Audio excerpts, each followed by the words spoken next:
Here's a list of traits that can make you get bullied. You can be too smart or too stupid, too ugly or too pretty, too short or too long, too rebellious or too much of a rule follower, have no friends, or be too popular. So as you can see, you can be too much of anything, good or bad, doesn't matter. And as a living, breathing, exploring, constantly changing, imperfect human being, you'll probably end up being too much at many things. And it's good being too much at things, because it's these extreme qualities that are making you, you. It seems like the only way out of getting bullied is to be average in all areas. Only that way you would be smooth without any pointy edges and have nothing that sticks out. But let's be honest, who would really want that? There are many different shapes and forms of bullying. Some are big and devastating and can ruin lives. And some are more invisible. You wouldn't even realize you're being bullied, but you would feel its effects. But no matter what type of bullying you're dealing with, there's one thing you can do to stop a bully. And it is that using their techniques against them. And there are 2 steps to follow to find your ground against the bully. But before we get to them, I should first warn you to be cautious about using the knowledge you're about to learn wisely, and not turn into a bully yourself. Step 1. As I've said earlier, you can get bullied over anything. You can be the greatest, most amazing person on earth, but still get bullied. When you look at it, even Jesus was a victim of bullying. So it's clear that getting bullied doesn't mean you lack certain things or you suck. In fact, you can be the worst human being possible, but still make people adore you. Because it's not what you have or what you lack that makes you get bullied. You can be the greatest person or the worst person, doesn't matter. The thing that gets you caught into the radar of a bully is more about a vibe you're giving off. It's a vibe that signals people that you're not aware of yourself. You're not aware of your strengths, and you're not aware of your weaknesses. This sounds so simple, but when you don't know the value of your good qualities, a bully can reintroduce them to you as something bad or something to be ashamed of. And they can do it out of jealousy or maybe just to feel better about themselves.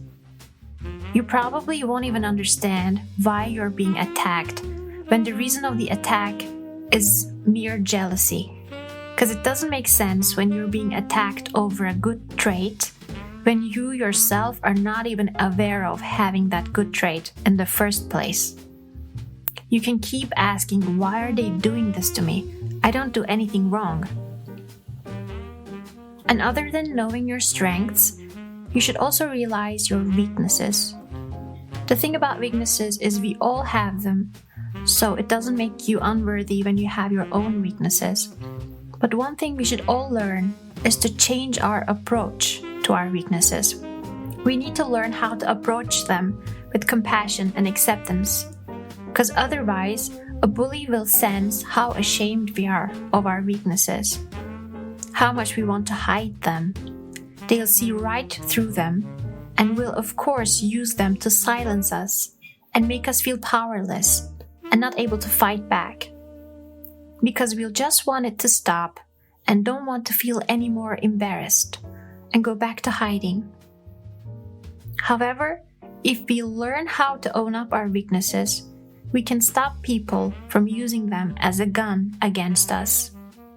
So the first step of stopping a bully is having a strong connection with ourselves, learning how to own up to our weaknesses, while still being aware of our strengths, and not letting our weaknesses overshadow our strengths.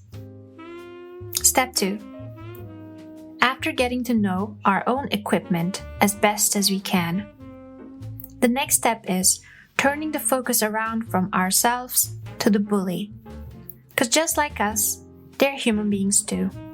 and they have their own strengths and weaknesses. And what we need to do is observe them. The more you learn about their weaknesses, the more power you'll gain over them. And when they try to pull you down, you'll have something to fight back with. So observation is key, and information is power. However, as I've mentioned earlier, it is important to keep in mind that bullying can create new bullies out of its victims. So while learning your way through how to stop a bully, be cautious not to turn into a bully yourself, because bullying can spread like a virus from bully to victim. And while it's natural to use their techniques against them when it's necessary to stop them, you can also have an urge to apply those new learned techniques on others. So it's important to be aware of the contagiousness of bullying and be mature enough to stop yourself when you realize you turn into a bully yourself. So these are the 2 steps of how to stop a bully. First, know yourself very well, with all the goods and bads. Accentuate your strengths and accept your weaknesses. And secondly, know your enemy very well, with all the goods and bads. And reveal their weaknesses when it feels necessary. Maybe you can help them grow too, with some tough love. Just like Nietzsche once said, love your enemies because they bring out the best in you. You can teach your enemies their weaknesses, and your enemies can teach you your strengths.